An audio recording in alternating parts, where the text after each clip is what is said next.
Welcome back to Martins and More. My name's Maury Rutch. And I'm Spoon Phillips. And today's episode is brought to you by our Patreon family. Join our growing community for early access to every episode, exclusive video versions of the podcast, behind-the-scenes footage, full-length product demos, and more. We appreciate you. For example, if we record one episode where I'm still in the studio and Spoon is on the beach, if you're a Patreon member, you'll see it. What's up, Spoon? Well, I am here on location, you could say, in Villas, New Jersey, a little northwest of Cape May. A very nice, lovely little neighborhood, 1 block from the bay side of the beach, with its famous horseshoe crabs, and a short ride to the real fun beaches at Cape May. But I'm taking some time out to do a podcast for Martins and More. I never ever understood how crabs could play horseshoes. Well, don't try to play horseshoes with horseshoe crabs. They won't like it. What about playing horseshoes against horseshoe crabs? That would be more your speed. Over and under on well, never mind. All right, let's get into the program. Today is actually going to be a twofer. First of all, shame on both of us. We didn't get to squeeze in 20 questions on the last episode, so that's going to happen today. Maybe we could even begin the show with that. And then we do have 2 topics. If you guys remember last season, we asked you guys nicely, what should we talk about? You guys told us a lot of great ideas, and 2 of those ideas are, and I quote, JW writes, how does a person who plays for a living retain his joy of playing, not let it become a job? I don't know. And the second question is, from Bob, gloss versus satin. Now, I'd rather talk about satin versus gloss, but Bob is a good friend of ours, so we're going to talk about gloss versus satin. Spoon, now that you know all of the items on today's docket, what do you want to do first? Well, when you're referring to gloss versus satin or satin versus gloss, are we talking about like tooth polish? Or are we talking about car polish? Or are we talking about guitar finishes? I assume car polish, but why don't you talk about tooth polish? I'll talk about car polish. And there they go, all of our listeners. Nice to see you. All right. We're going to start today with 20 questions. I'm going to make an executive decision. I'm in a real hurry to play this game. Do I know which one asks and which one guesses? No, I don't, but let me just think of that. I think the last 3 times we played, we got it backwards, so it should feel pretty easy to do right now. Do you remember which one of us does which part? I think the last time I had the guitar, because I was worried that I had given you misinformation, and you eventually got it anyway. So, all right. So this time I'll think of the guitar, and Spoon will tell you the rules.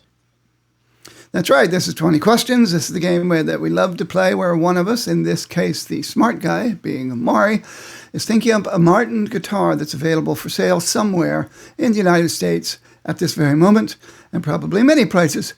And I, the wise guy, must guess what guitar that is through asking up to 20 questions before I'm officially stumped.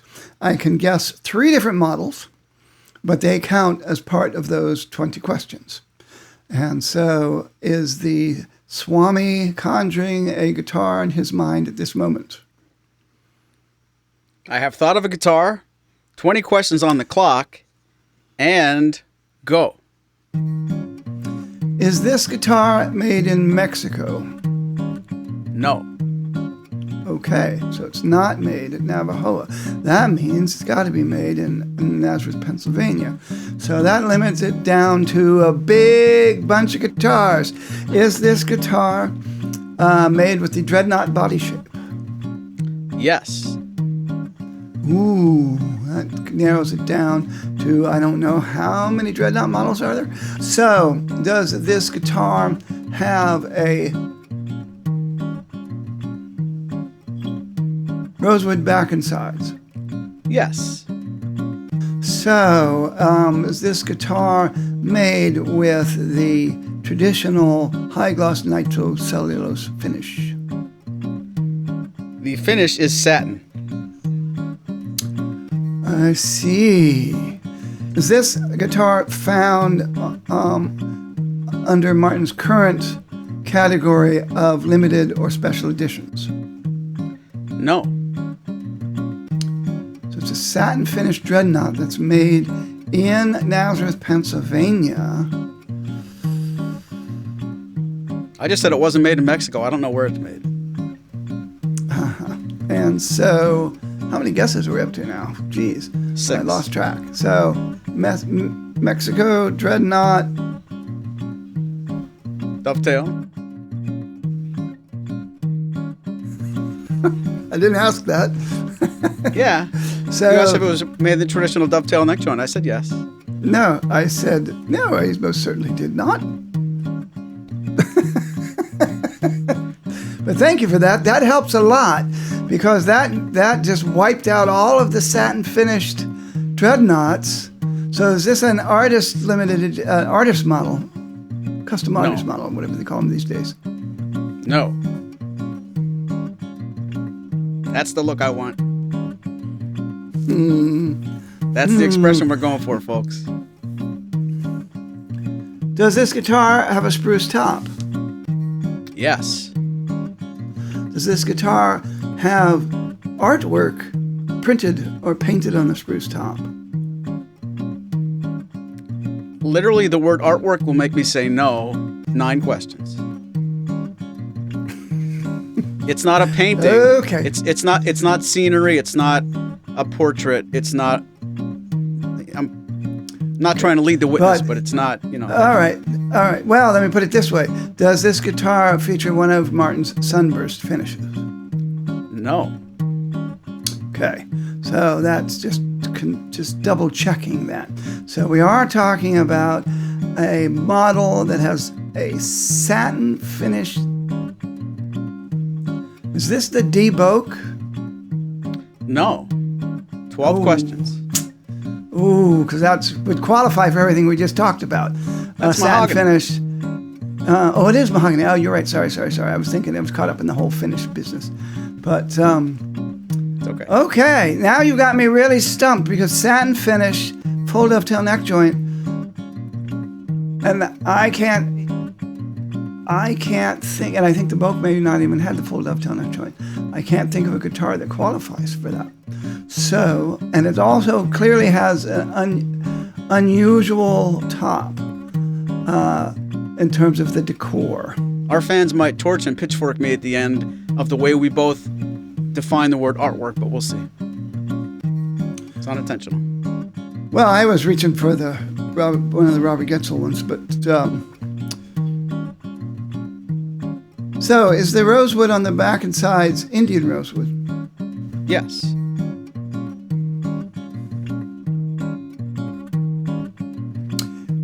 Is this the D True Love? No. Sailor Jerry True Love? I think that would have already qualified for special editions. But so, does this guitar have abalone shell inlaid around the fret insula? No. 14 questions. Okay. Does this guitar have an abalone purfling around the top? No. 15 questions. Does Spoon always forget about this model? Yes. Satin dreadnought, made in Nazareth. Doesn't have a sunburst. Not that I'm rushing you, but Is if most of this 20 questions features this background, but the conclusion of this 20 questions features Spoon's original background, that means we had to wait until he got home to answer all these questions. All right, you clearly got a good one. Does this guitar come with onboard electronics? You might be able to add them, but no. Okay. Wow. Spruce top. But something unusual about the top. Does this guitar have a black top? No, but now I'm totally sure we're doing it the right way this week, because that's exactly how I felt last week so I know this is the right formula. That was me last time. Okay. 14 fret dreadnought, is that correct? Yes. Is this a custom shop guitar? No. 14 fret dreadnought. Does it have a full dreadnought body depth? It does. Okay, full depth, satin finish. Something on the top that's not artwork, so it's not one of Robert's paintings. Is the feature of the top that made you kind of hedge on whether it's artwork or not, is it made of wood? Boy, that's a loaded question. I don't know how to answer that. And I'm not trying to make you fail. I just don't know how to answer that. I won't charge you for that question. I don't know how to answer that question. I'd say no if pressed, but you'll see. Apparently we will all see. I hope you have a photo of this available, because I'd like to see it for sure. All right, well, I only have one question left, and so I'm going to say, is this guitar currently still available for sale at Maury's Music? As in stock? No. Okay, well, you've stumped me. I think we've gotten 20 questions. I am at a loss. YouTubers, are you watching this on the YouTube version of this program? Do you know what this is? Do you know that this guitar is the D28 Street Legend?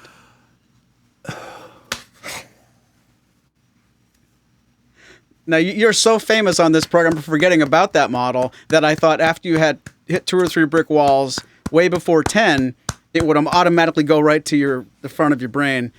Do you see what I mean? Where it wasn't, the change on the top is wood, but at the same time it's printed, but it's not art, but it's not a special edition, but it's not paint, it's satin.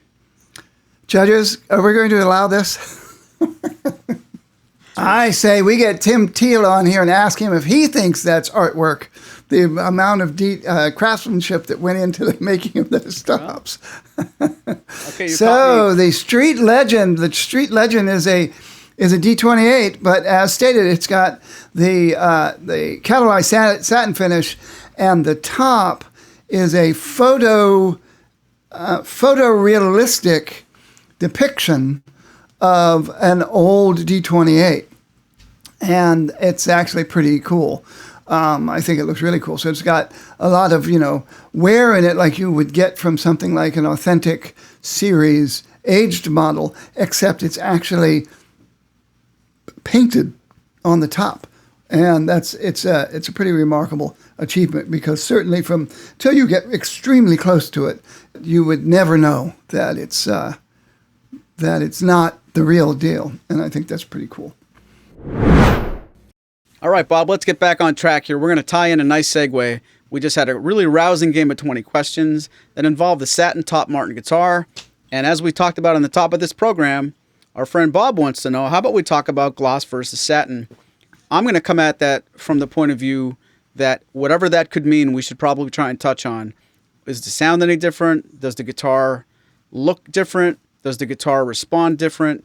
Would you know, Spoon, if there are any long-term effects if you have a gloss guitar versus a satin guitar? Is one going to hold up better? What version of that question do you want to tackle first, and see if we can't put that whole idea to rest, because they are not the same? That's correct. They're not the same. But I'm also going to have the disclaimer that we're going to focus on Martin guitars, because we know more about the Martin finishes than other people's finishes. There's certainly different kinds of satin finishes out there. Some people call them matte finishes. And there's certain kinds of gloss finish. And most of the major manufacturers today don't use nitrocellulose, the old-fashioned finish that Martin uses. It's extremely volatile. And in fact, I am currently in the state of New Jersey on a work assignment down near Cape May, and a little farther north from up in Cape May, in the area that's now Edison. In the early 20th century, there was a colossal cataclysmic explosion from at a site that made nitrocellulose, and that killed a lot of people. And it was one of those things that where people could hear the explosion in New York City and all that stuff. But in the town that used to be called Nixon, New Jersey, that's now called Edison, New Jersey. But it was an early 20th century horrible disaster. But anyway, it is a very volatile chemical. It requires a lot of patience and a lot of very careful chemistry and science and safety.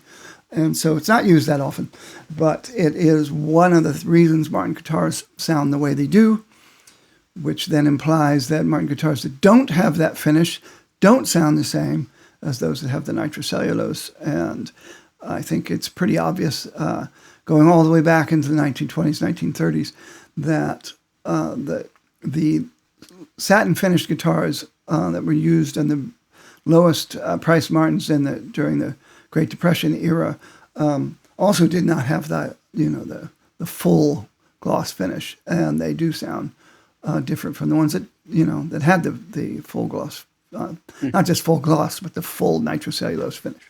So let's maybe we can just point out some things. So off the top of your head, name some models that are available today that are made with the satin finish.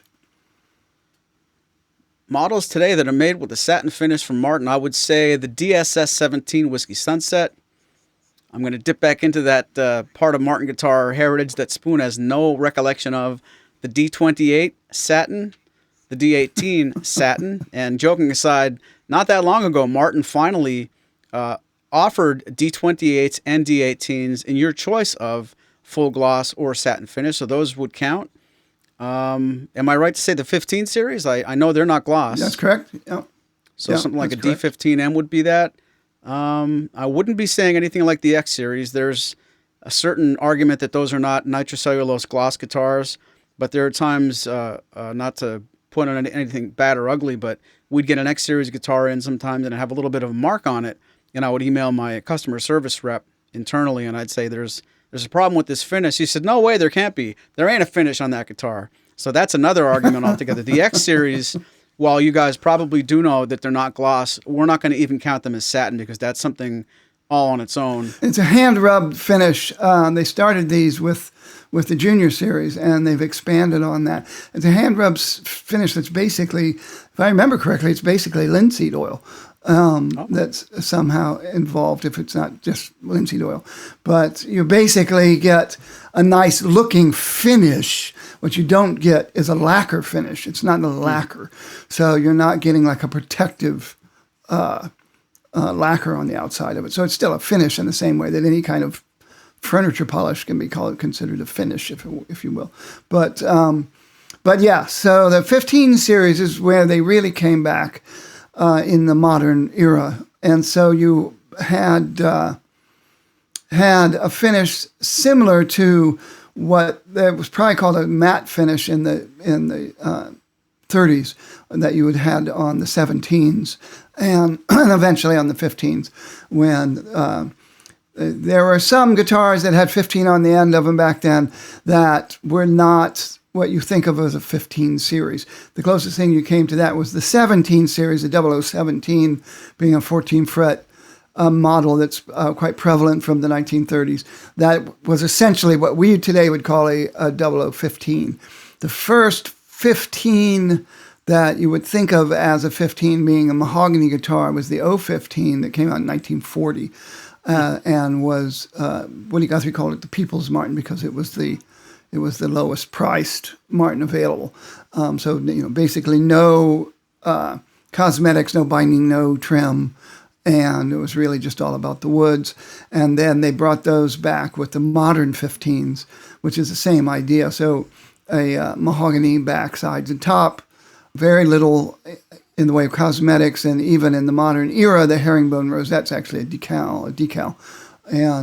And then the fretboards have changed over the years. They've gone from rosewood to, I forget what they went to, ebony, and but they basically have always been wood.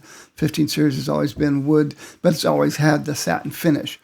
the modern 17 series, which was inspired by according to Chris Martin, by the mail order catalog guitars from the 1930s, like Montgomery Ward and Sears Roebuck.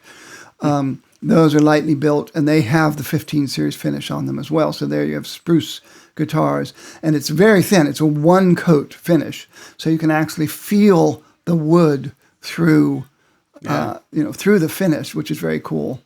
But so how would you say we don't today have any like high gloss mahogany topped guitars? The Graham Nash 000, whatever they called it, Graham Nash model, was a high gloss mahogany guitar. The old 17s that came out around the turn of the century, 2000, maybe a little before then, they were sort of upscale 15. So you got purfling, and you got a little more cosmetic, and you had the high gloss finish. But none of those are around anymore. So it makes more sense to compare the 17s to, let's say, the 16s or the standard series. How would you say that DSS slope shoulder dreadnought with a satin finish and a mahogany back sides and a spruce top, how do you compare that sonically to the full gloss guitars made with the same kind of woods? To my ears, and we can also cite a cool video you and I did a few years back. If I can find it, I'll link to it in the description. We actually played a D18 versus D18 satin, but your question still remains the same. The difference I hear when you play a guitar with a satin finish against one with a gloss finish, there's something about the upper mid-range, and instead of being really cookie cutter and making this a really, painting with a broad brush, I don't want to just talk about guitars where it's bassy and muffled or bright and a lot of treble, but I want to divide the tone into bass, low mid-range, high mid-range, highs. There's something about the immediate attack in the high mid-range on a satin finished instrument that sounds louder and faster.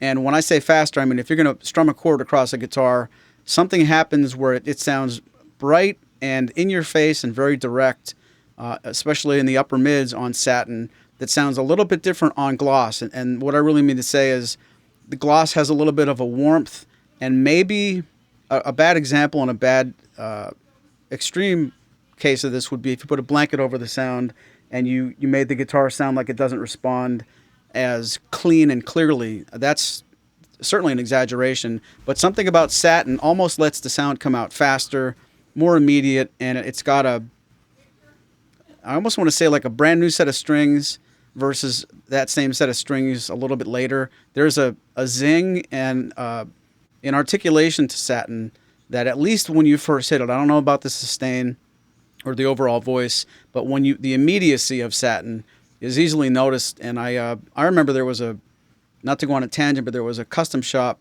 Somebody came to us and did a jumbo version of the D17, and that thing just had so much immediacy and clarity is what I keep thinking about when I think of satin.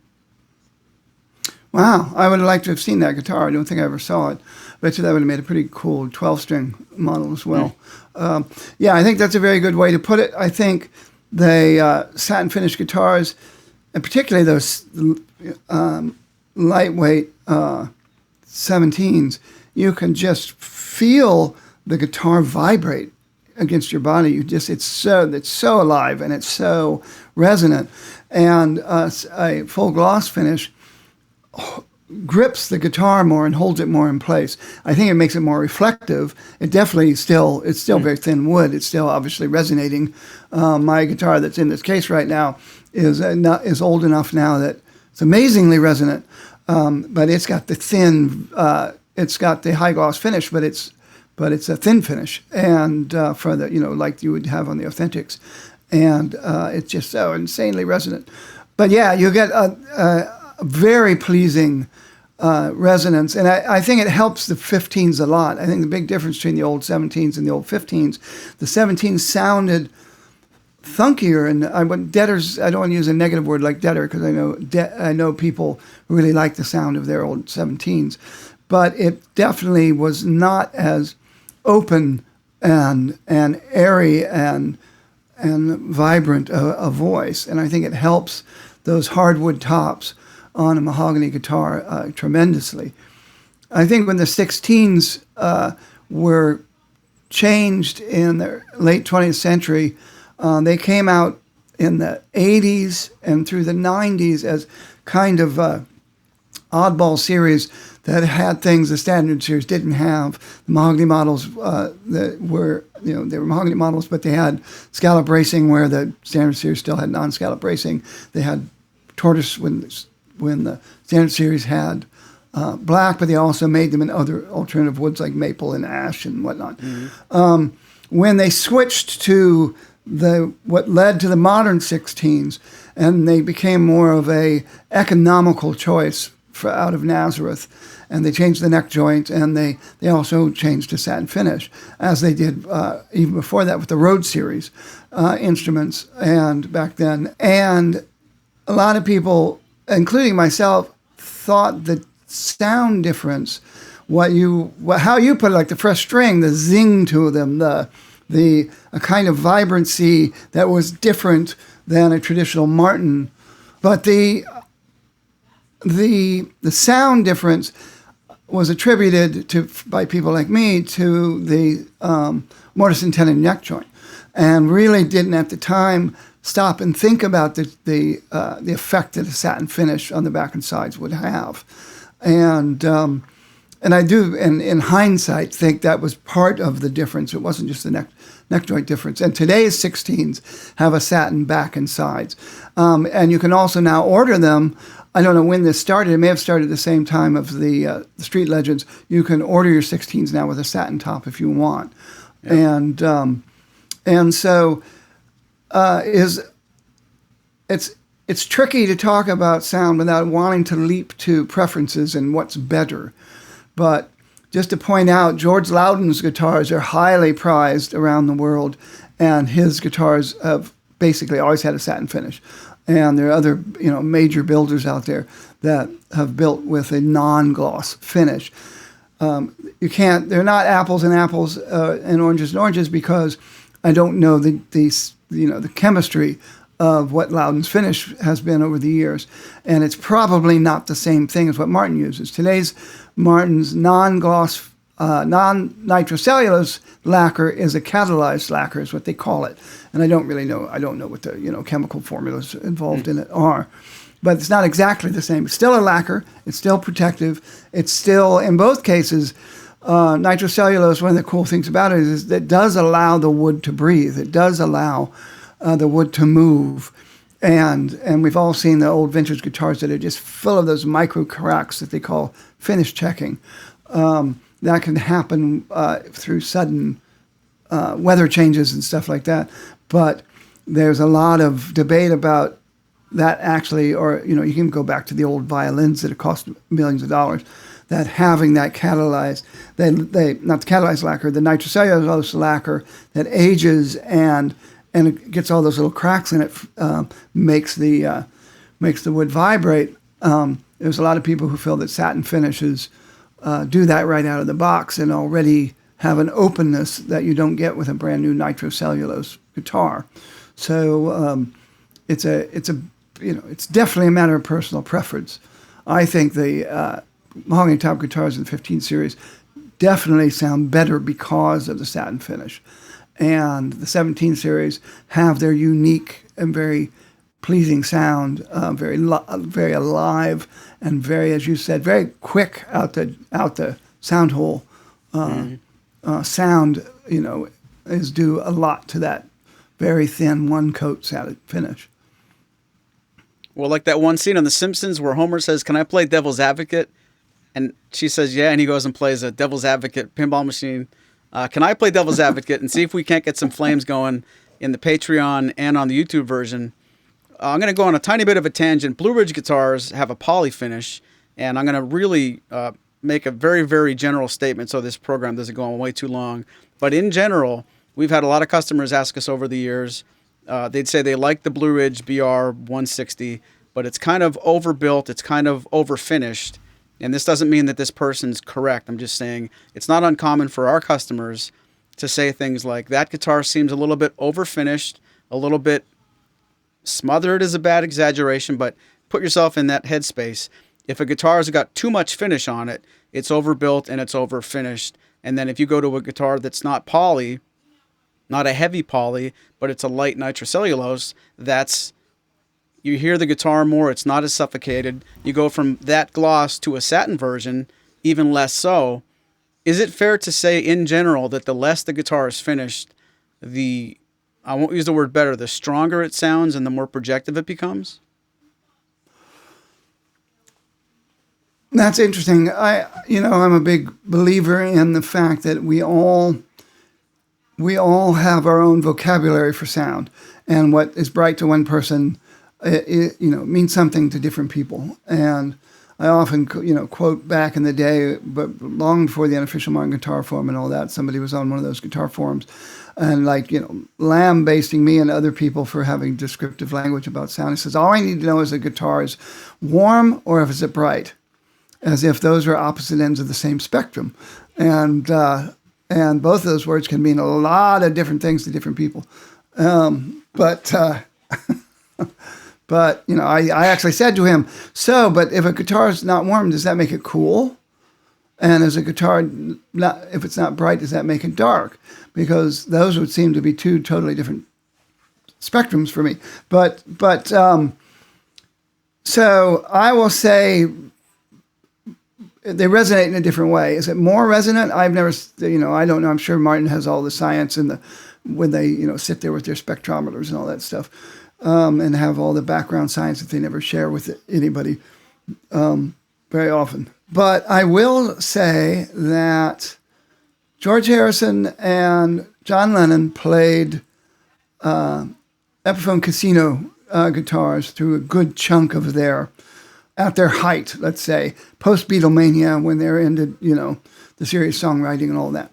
And all the way up until, Lennon playing it on the rooftop, his casino. But somebody had told them that, and they had sunbursts. They looked a lot like a sunburst ES-335, like the one Clapton played in the late 60s and early 70s. And somebody told them if you strip the finish off of them, they'll be a lot more resonant. So they did that. They took the finish totally off. And so that blonde guitar you see of Lennon's is the same guitar he played with the sunburst. It just had the finish removed. Really? And they felt it changed the sound of the guitars tremendously, made them a lot more resonant, and so there's definitely something to that. However, I think the guitars with the nitrocellulose, you used Fuller, I think was the word you used. I think the ones with the traditional high gloss nitro sound fuller than the ones with the satin finish. I think the satin finish ones have a different kind of resonance and sound. They project in a different way. I think they both project, but they project in a different way. And it's interesting because we're getting into areas where it's difficult, even for somebody like me who's done it for a very long time, to try to put into words the differences between these guitars' sounds, because there's so many other factors. There aren't that many. We don't have any solid nitro, high gloss, all mahogany with a mahogany top and rosewood board and bridge guitars, out there right now to compare to the 15s. So it's hard to find two guitars that exactly qualify. The DSS 17s, the slope shoulder dreadnought, we don't currently have a high gloss mahogany Sitka slope shoulder dreadnought to do an A and B with. We definitely know that the thinner the finish on the nitro, the more resonant the guitars is, and the greater the sustain. They have the laboratory, experiments to prove that. However, as far as I know, I've never seen the science on the thin finish on a guitar that didn't have also hide glue construction. I'm sure they've done it. In fact, I know they've done it because I know they did the original D18 Authentic probably didn't have a finish as thin as the later Authentic series. Maybe they did, but they did definitely make D18 Authentics with tight bond and hide glue, and did blind sound tests, and which convinced Chris Martin that the sonic advantages of hide glue is a real thing. Yeah. So it's hard to do that. It's hard to make that, those kind of distinctions. I would say in general, I'll go back to my default. It is up to the listener of what they like, what they think sounds better. And I like the sound of traditional nitrocellulose Martins more than that. I think there's a fullness in the guts of it, in the low mids and maybe the mids into the low mids heading toward the bass, that I don't hear in that 17. But at the same time, that body's big enough that it's got plenty of bass. We're not talking about the fundamental notes of the guitar. Right. We're talking about the undertones and the overtones and the sympathetics and all of that ethereal stuff that Martin is famous for. So is there a difference? Definitely. A lot of people love the feel of Satin and don't like the feel of... have you had people complain about guitar Martins with high gloss being sticky, like on how the way your skin kind of sticks to it, in warm weather and all that? I have had customers say, I would buy that if it had the neck that I could play. And I said, oh, the carve? He said, no. And I said, oh, the 1 11/16. He said, no. I was like, well, spit it out. No, it's the gloss neck. People, those people that hate the feeling of, let me slide from fret 1 to fret 3. It doesn't, just like NASFest. But if that's muggy day. Yeah, if that's our really charming way of riding the fence through that whole part of it, let me ask you the last question that really has to be addressed. Why would somebody put more? Why would somebody put more finish on a guitar if we think there's at least some benefit to making it very light and very less? The structural integrity and protection. Why do you finish a guitar at all? If this sounds so good, why don't you just build the guitar, skip the finishing part, and send it on its way? That would even be more projective. Well, because then you tap on the top with your fingernail, and there's a mark in it. I don't think I have to really ask you if you agree. I have to assume you will. If you put a nitrocellulose harder finish on a guitar, it's going to stand up to abuse a little bit better. Not somebody like me. I can go through nitrocellulose like some people can go through Satin. If you saw my guitar, you would know that it doesn't protect from everybody, but there's going to be a protection component to this too. And can you speak to that a little bit, Spoon? Well, yeah, you already answered the question. It's about protection. There are other brands out there that put on much heavier finishes, but you mentioned the polyurethane that is on the Blue Ridge. I don't know for certain, but I would think polyurethane is probably much more common acoustic guitar finish than it's not these days. I don't remember. I know that Collings uses nitrocellulose, but I know the Collings that I bought in the 1990s clearly had a much thinner. It looked like a candy apple kind of finish to it, and clearly was a much thicker finish, and I think it definitely helped with that Collings laser beam note, very solid steel sounding notes, and also the fact that it had multiple steel rods in the neck didn't certainly helped there as well. But I don't know Collings these days enough to know if the finish has changed much since the 90s, because I do know they started going much more vintagey. They started offering vintage neck shapes, and they have all kinds of very sort of authentic-ish features available, including even a hand-applied varnish finish as an option. I don't know if it's the same thing that some people call a French polish on classical guitars, but it's probably similar. But I'm certain that Martin went with nitrocellulose because they considered it more protective than varnish. We're talking, circa 1900, whenever they started going to nitrocellulose, whenever it became available. But it's not as protective as a polyurethane finish. It's not as protective even of other people's nitro, because the Martin finish is already very thin, and their thin finish is even thinner. And in fact, I know for a fact that the thin finish option for Martin, and that was used on the Authentics, is thinner than what Martin actually used in the 1930s. What they were going for was the whatever ridiculous small number of microns they were going for a finish that was 80 years old, that had worn away, that had dissipated and evaporated, or whatever happens to nitrocellulose. So if you bought a brand new D28 in 1934, it would have a thinner finish than the D28 authentic 1937 or whatever it is that you would buy today. But there is. I think when you look at guitars like Hudson Dalton, Collings, Bourgeois, Jim Olsen, people like that, no two of those makers are going to have the exact same finish with the exact same thickness or thinness and all that. And to quote Peter O'Toole, what was the question? Were you? Yes. Well, the producer side of me wants to go on to the next segment, and I don't want to go there too soon. Do you think we've actually addressed, answered, and given satin versus gloss enough screen time today? Well, yeah, it does look different. It feels different. People prefer one or the other. Definitely sounds different.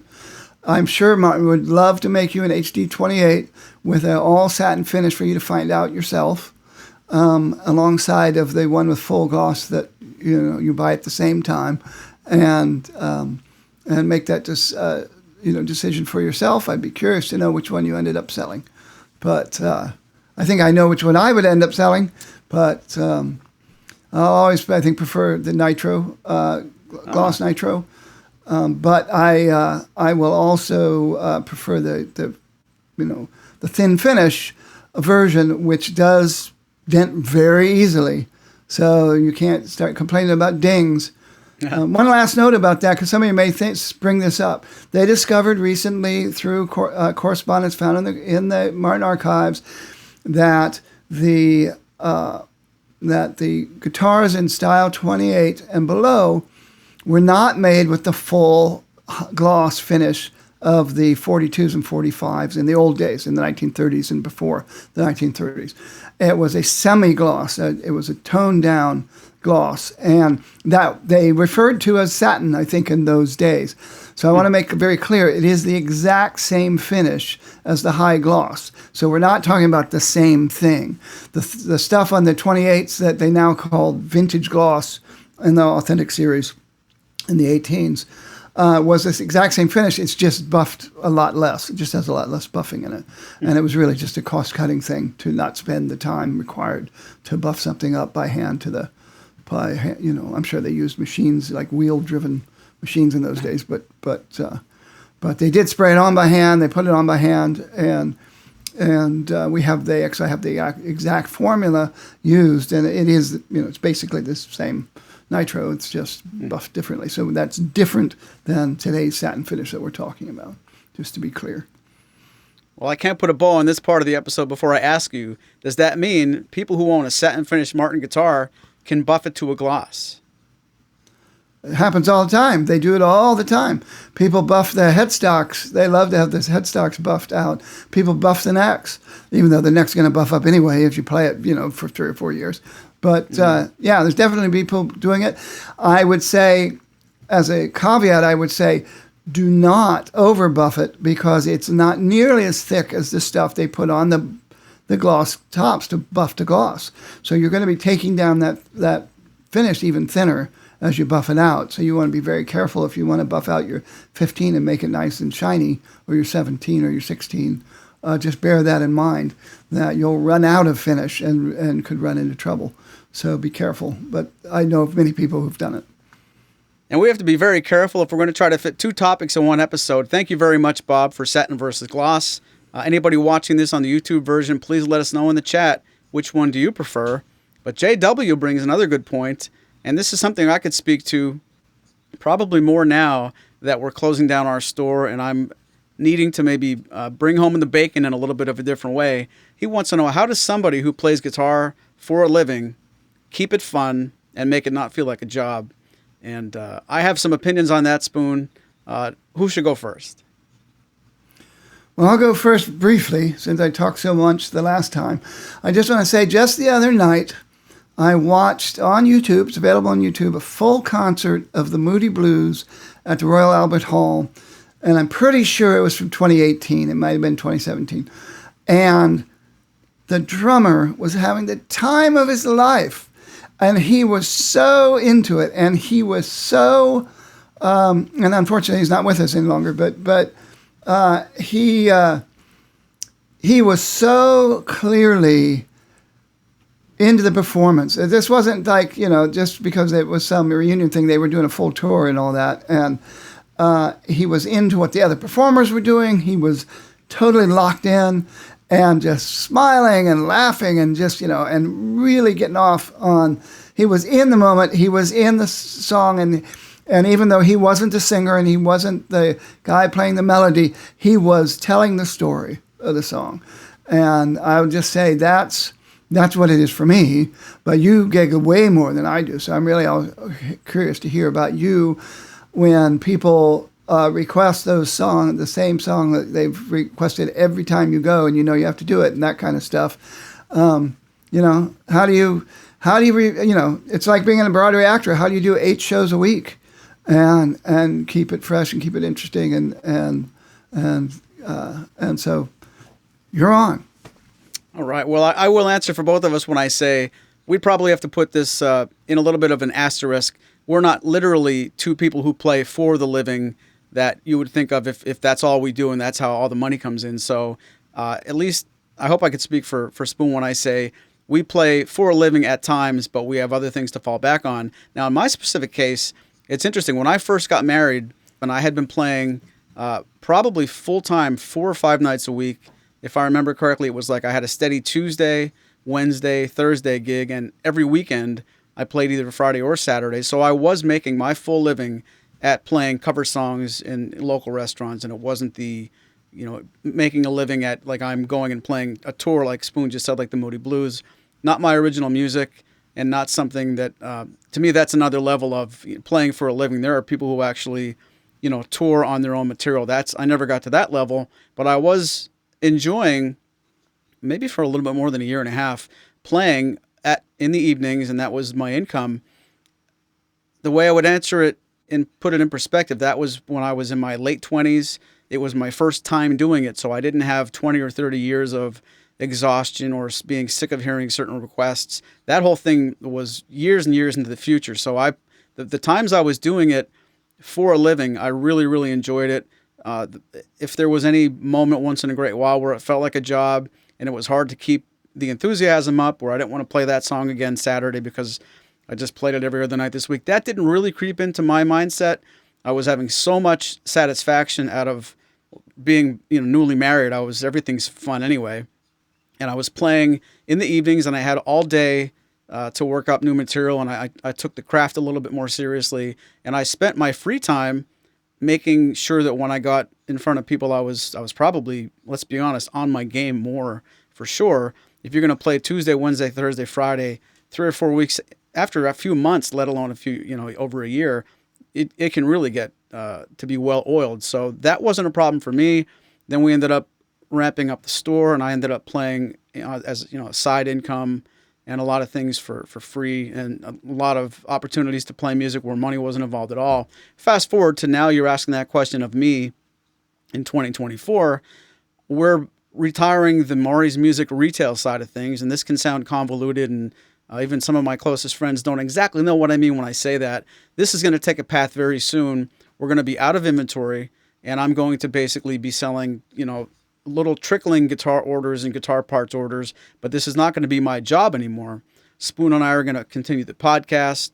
Marshall and I are going to continue our Martin versus Martin concerts, but this isn't going to be an income for me anymore. That's why this listener-supported program is so important to us.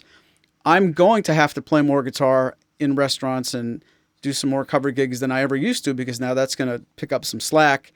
And ironically, now that I know that, it feels like, I don't want to say I'm on stage and I'm just going through the motions and I'm not happy, but if I look at the calendar, I'm playing 4 or 5 times this month. You wake up and you're a little bit tired, you might have some allergies, or you don't feel like your voice is there. Little things that can make, I'll speak for me, that can make a gig less satisfying are fatigue. If I'm not feeling comfortable and I feel like I just sang last night and my voice isn't impressive, those kind of things creep in more when you know that you can't just not do it. I would never cancel a gig anyway. But the fact that your income relies on it, the truth is there certainly are feelings of, man, if I could move this gig into the distance and do it in a few more months, I certainly would. That does happen to me occasionally.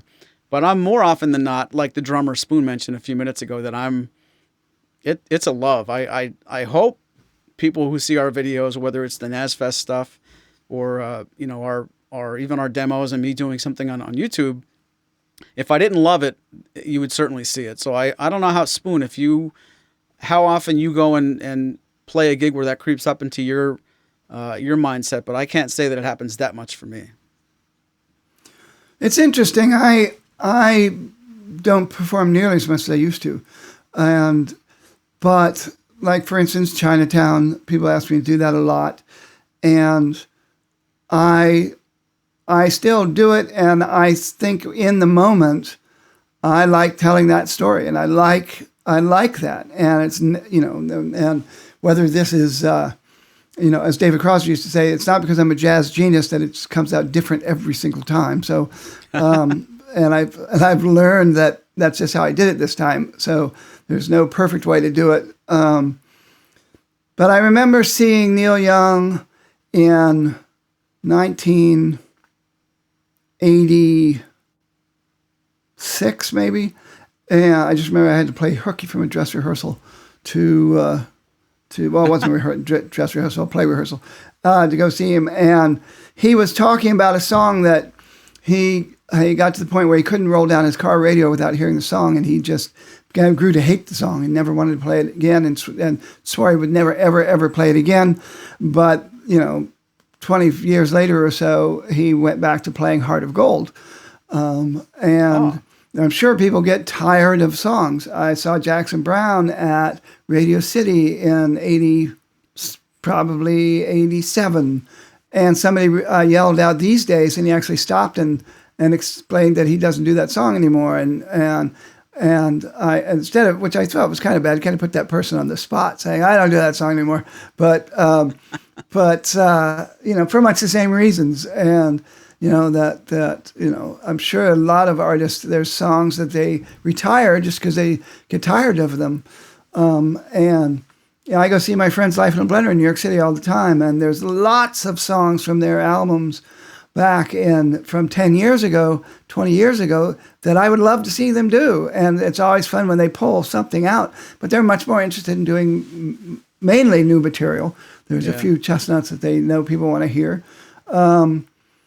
But I think that's part of it. People, mixing up their repertoire, and my friend Bill Peoples in Ohio, who doesn't actually gig so much, but he's playing constantly, and he's one of those guys that basically in his mind, all he needs is to be out there with his fire pit and the Almighty, and he's got his audience, and he's perfectly. And he loves playing the songs, but even he gets tired of songs, and will retire songs and wants to learn new stuff, and then we'll go back to what he do, and basically see it with fresh eyes and find new ways to do it. So I think that's an interesting question. I think the real answer to the real question, when you're talking about people who make their living at it, like somebody with Jackson Browne who's touring for 100 dates or whatever it is a year, not let alone somebody like Bob Dylan, that's one of the differences between them and us. That's one of the differences between a soap opera actor and an actor who does community theater or even live theater, to be able to show up for work every day, hundreds of days a year, and whether you're rehearsing or, of course, soap opera actors don't get time to rehearse, but when they have to be on, and they have to be in the moment, and they have to be the character, and they have to, like those guys doing 8 shows a week on Broadway. Of course you're going to have off nights. Of course you're going to be tired. Of course your voice is not going to be perfect every night. But, I don't think I could ever be a touring artist, because my singing voice can't last 2 days in a row without, I guess that makes me a diva. I'm more like the opera singers who have to take several days off between performances, but because of my precious voice. But I think that's a lot of it. I think it takes a certain kind of person or personality to get through those slogs when things become a slog, and realize. And this is something I've used to tell actors when I directed plays, that today's audience hasn't seen this before, and we owe them the best. We owe them the best performance. I don't care if only 3 people showed up.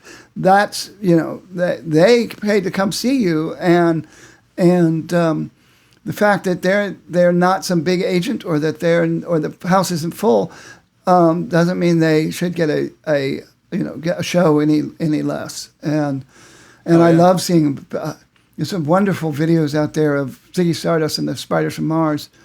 That's David Bowie for you youngsters out there, playing a school gymnasium, with the wild hair, and Mick Ronson with his stack and his Les Paul, and they're playing a school gymnasium for like 25, young people, in very conservative outfits and stuff that were, half of them weirded out by these freaks that they were seeing, but they kicked ass.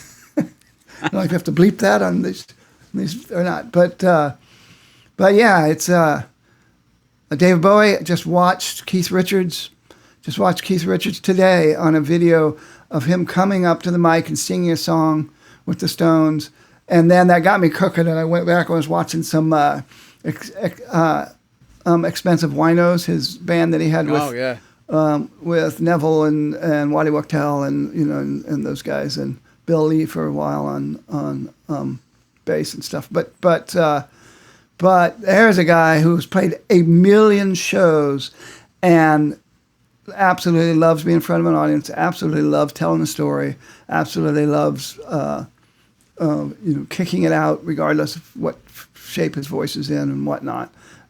Does he have bad days and slow days and days where he's like, I really don't want to be here, I'd much rather be on the beach?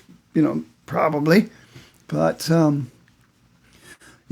wish I knew the answer, because I don't think I would be able to do that kind of steady performance and have to sing Heart of Gold 18,000 times a year. But I'd like to give it a try. Somebody wants to hire me and send me out. Let's put that to the test. But yeah, and I could go back to my story about doing it full time back in the late 90s. If I had any moment during some of those gigs, it was like, I could be working in a factory again. If I don't want to do this, and I don't want to sing and play guitar and have some free drinks and have tips and make this my living, I could shovel coal again or whatever it was. I didn't work in a coal shoveling factory, but it's a quick tangent. I am, and we just talked about this the other day. I have played a lot in August, and we're recording this program in the middle of the month.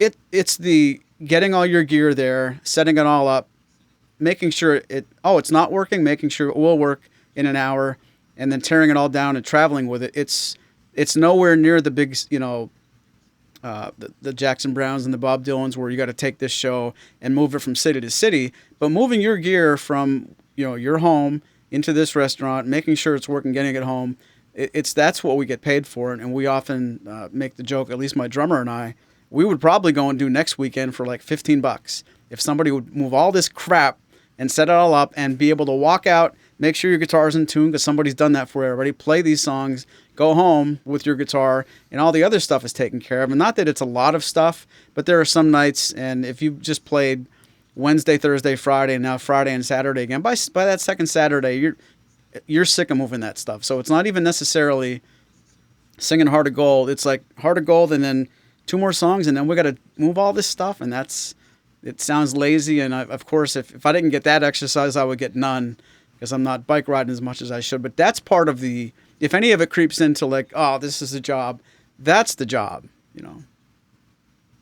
Well, JW, that's your answer right there. The secret is to have a manager and a production company behind you, so you can just pull up in your bus with the other bigwigs in your Crossfields Nash Young band pulling up in their own buses because no one can stand to be on the same bus, and and all you have to do is walk out. Like I saw Keith Richards today with the Expensive Winos from like 20 15 or whenever it was, him walking out on stage, saying hi to the audience, reaching back for the person who's about to drape him with a guitar and give him his pick, and then turn up, and then off they went.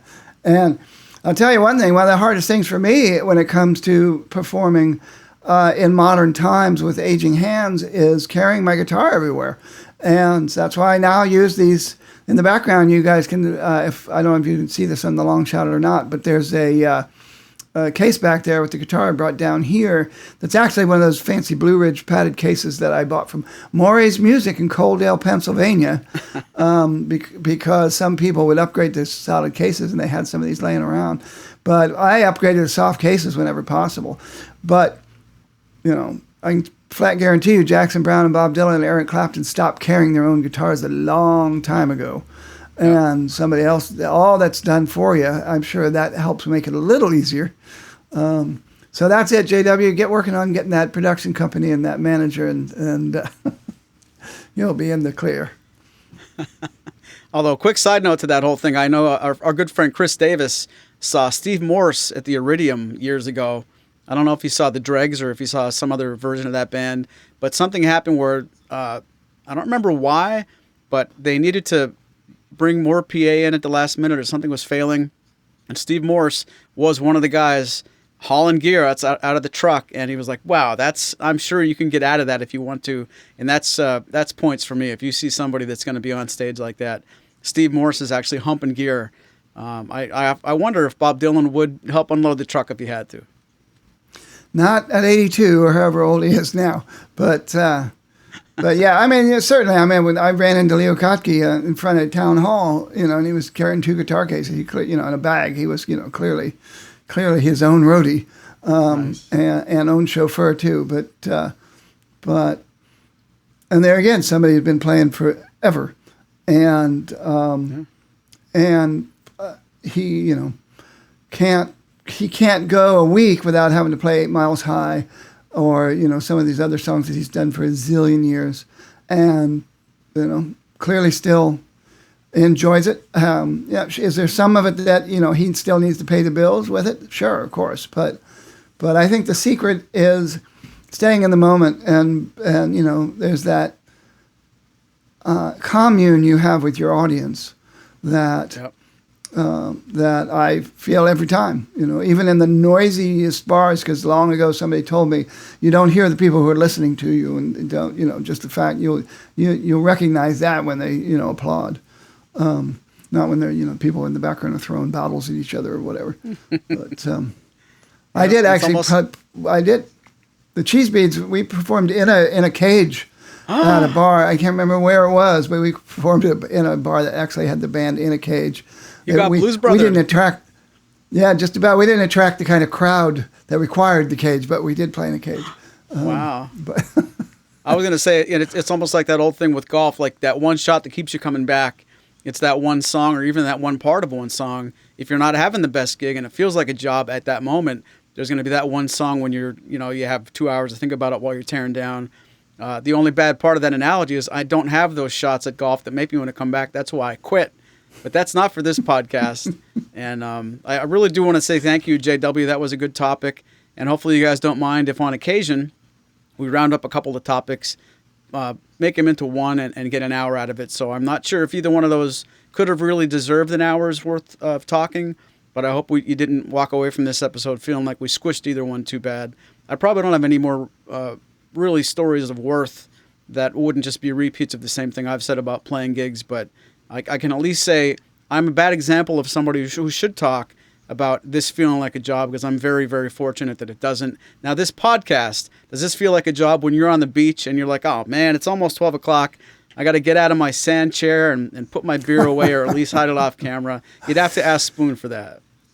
Well, to be honest, I'm not on the beach. I'm down near a beach. I only get to see the beach on the weekends. I'm here to work, but I got a gig down here. But yeah, it is.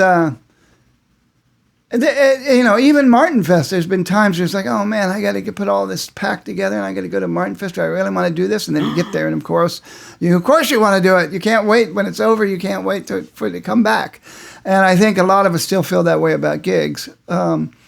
But I think if you're really lucky enough to have to worry about things getting old and tired, feeling you're gigging that much, mixing it up. You don't have to play the same set every time. I got bless him. I got to say, saw Chris Christopherson at the Bottom Line, so he was already pretty old, but we're still going back in the 1980s probably and 1990s, and just him and a drummer and a guy on keyboards and played some guitar too that had a big hat and dark glasses and a big beard, so you couldn't really tell what he looked like, but Christopherson played every request. Basically instantly. He played every request that people asked, crammed them in. He would end one song like how they used to call him, Jody and the kid, thank you. And then would go and switch his harmonica or whatever because he crammed as many songs into his set as possible. It was pretty cool. It sat right next to Don was, and Natalie Merchant was in the back kind of peering around a pillar. But anyway, you talk about being in the moment. He would drop it like that. He would drop and go on, do business, try to get set up for the next song, move on to the next song, which was a little just, kind of disorienting at first. But when he was in the song, he was Sunday Morning Coming Down. How many times have that guy had to sing that? And he could still make you cry, Again, how did they do it? I think that's again kind of the difference between him and me, I'd put it that way. But cool stuff. Thank you again, JW, and thank you, Bob, for the great topics.